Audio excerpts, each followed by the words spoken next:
Hello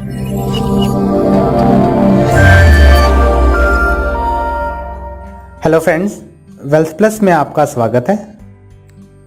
adobe Photoshop में अगर आप किसी भी इमेज के साइज को घटाना या बढ़ाना चाहते हैं तो उसके बारे में आज हम जानेंगे कि हम किस तरह से एक इमेज के साइज को इंक्रीज कर सकते हैं और उसे अपने अकॉर्डिंगली डिक्रीज कर सकते हैं।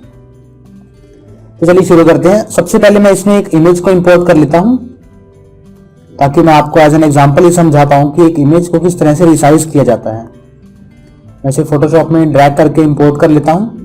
अभी तक मेरे पास एक ब्लैंक डॉक्यूमेंट मैंने यहाँ ओपन किया हुआ था, नया डॉक्यूमेंट क्रिएट किया था जिसके अंदर मैंने एक इमेज को इंपोर्ट किया है। आप चाहें तो डायरेक्टली इमेज को इंपोर्ट कर सकते हैं। मैं इसे यहाँ पर प्लेस कर देता हूँ। फोटोशॉप में सबसे पहले हम ये सीखते हैं, इमेज को इंपोर्ट करने के बाद अब हम सीखते हैं कि किस तरह से इसके पैच को ट्रिम कर सकते हैं। यानी कि आप यहाँ टॉप एंड बॉटम पे स्क्रीन पे आप देख रहे होंगे, टॉप या बॉटम पे आपको व्हाइट बॉर्डर ये दिख रहा है। इसे कम करने के लिए आपको क्या करना होगा, मैं चाहता हूं कि मेरी जो इमेज है मुझे सिर्फ ये इमेज अपने कैनवस पर दिखाई दे। मुझे ये व्हाइट बैकग्राउंड, व्हाइट स्पेस बिल्कुल भी नहीं चाहिए। इसके लिए मैं इमेज पैनल पर जाकर ट्रिम ऑप्शन पर क्लिक करता हूं एंड देन आपके पास एक डायलॉग ओपन हो जाएगा। ट्रिम यहाँ पर आप देख सकते हैं, इसके रिलेटेड सेटिंग्स है। यहाँ पर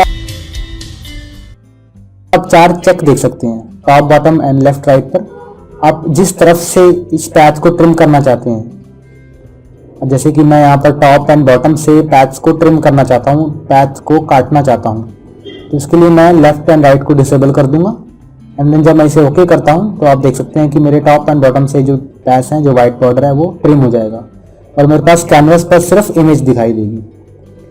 तो चलते हैं अगले इमेज रिसाइज के सेक्शन की तरफ। इमेज को रिसाइज करने का मतलब यहाँ फोटोशॉप में ये है कि आप इमेज के साइज को अपने अकॉर्डिंगली घटा सकते हैं या अपने अकॉर्डिंगली बढ़ा भी सकते हैं।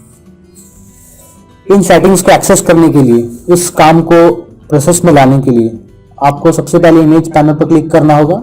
इसके लिए आपको इमेज पैनल पर जाना होगा। इमेज पैनल पर जाने के बाद आप यहाँ पर देख सकते हैं कि इसके लिए आपको इमेज पैनल पर जाना होगा। इमेज पैनल पर जाने के बाद आप यहाँ पर इमेज साइज के ऑप्शन को देख सकते हैं। ऐसे क्लिक करता हूँ। क्लिक करते ही आपके पास यहाँ पर एक डायलॉग ओपन हो जाता है एक अलग विंडो में। आप यहाँ पर देख सकते हैं कि लेफ्ट साइड में हमारे पास एक इमेज का प्रीव्यू है जिसे आप यहाँ पर देख सकते हैं एंड राइट साइड में इमेज डायमेंशंस दिए गए हैं जिसके अंदर इमेज का साइज, इसके डायमेंशंस, इसका स्केल, उसकी विड्थ, हाइट बाय इंचेस और बाय पिक्सल आप इसे सिलेक्ट कर सकते हैं। उसका रेजोल्यूशन और रीसैंपल की सेटिंग्स यहाँ पर हमारे पास अवेलेबल है।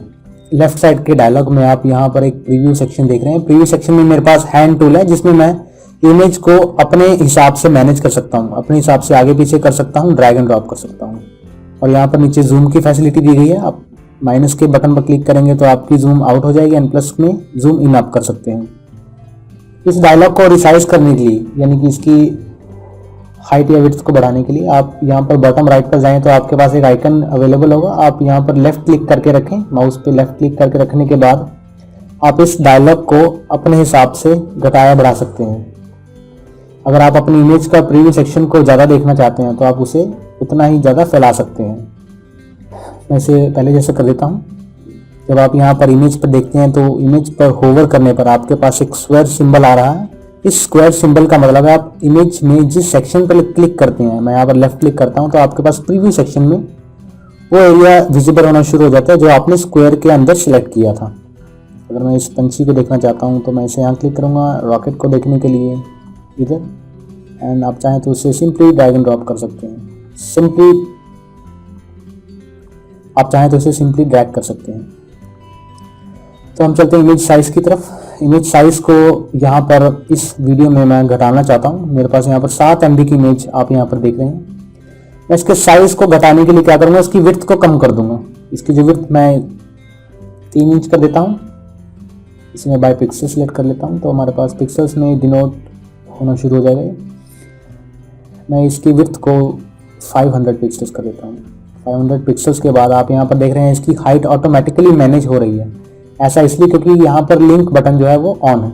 अगर मैं इसे ऑफ कर देता हूँ तो मैं फ्रीली इस विड्थ को मैनेज कर पाऊँगा अपने हिसाब से। इस विड्थ को मैं 600 पिक्सल्स कर सकता हूँ एंड हाइट को मैं 100 भी कर सकता हूँ। तो हमारे पास इमेज कुछ इस तरह से स्ट्रेचिंग में दिखनी शुरू हो जाएगी। मैं यहाँ पर से लिंक ऑन कर देता हूँ। जो इसका ओरिजिनल साइज है वो हमें फिर देखने को मिलेगा। विड्थ को मैं यहाँ पर 1200 एंड हाइट मेरी उसी हिसाब से मैनेज हो जाएगी। अगर मैं रीसैंपल के इस चेक को डिसेबल करता हूँ तो मैं रिजोल्यूशन पर भी एक डिपेंडेंसी बना पाऊंगा। इसके अंदर मैं क्या करूंगा, अगर मैं अपनी इमेज के विड्थ को या हाइट को कम करता हूँ तो उस हिसाब से रिजोल्यूशंस भी कम होंगे। मैं यहाँ पर अगर इस विड्थ को 5 पिक्सल्स करता हूँ तो इसका रिजोल्यूशन आप यहाँ पर देख सकते हैं, इसकी इंक्रीजमेंट हुई है। यानी जितनी ही आप इमेज की हाइट या विड्थ रखेंगे उतनी ही ज़्यादा रेजोल्यूशन आप उस इमेज में देख पाएंगे। मैं यहाँ पर इसे 6 कर देता हूँ एंड रेजोल्यूशन को अगर मैं फ्रीली एडिट करना चाहता हूँ तो उसके लिए मुझे रीसैंपल के चेक को ऑन करना होगा। उसके बाद मैं यहाँ पर देख सकते हैं, यहाँ पर मेरे पास विड्थ 6 है एंड हाइट 3.371। रेजोल्यूशन को मैं 600 करता हूँ तो मैं इसे फ्रीली मेंटेन कर पाऊंगा। रीसैंपल में आप इसे ऑटोमेटिक सेलेक्ट करते हैं ज़्यादातर। इसके बाद आप यहाँ देख रहे हैं कि इमेज को हमने यहाँ पर इसके साइज को इंक्रीज कर दिया है। जो इमेज यहाँ पर हमारे पास पहले 7.09 MB की थी वो यहाँ पर बढ़कर 20.8 MB हो गई है। इसी तरह आप इमेज के साइज को बढ़ा सकते हैं, लेकिन मैं इसे कम कर देता हूँ। जितनी इमेज साइज में नहीं चाहिए मैं इसकी साइज को डिक्रीज करता हूँ। यहाँ पर मेरे पास 5.21 ये ठीक रहेगी। अगर मैं इसे ओके करता हूँ, ओके करने के बाद आपकी जो इमेज है ये रिसाइज हो जाएगी। इस फाइल को सेव करके चेक करते हैं कि हमारे चेंजेस सक्सेसफुली हुए हैं या नहीं। मैं इसे सेव एज PNG करता हूँ। PNG या JPG आप कोई भी सिलेक्ट कर सकते हैं और इसे सेव करता हूँ फोटोशॉप इमेजेस में।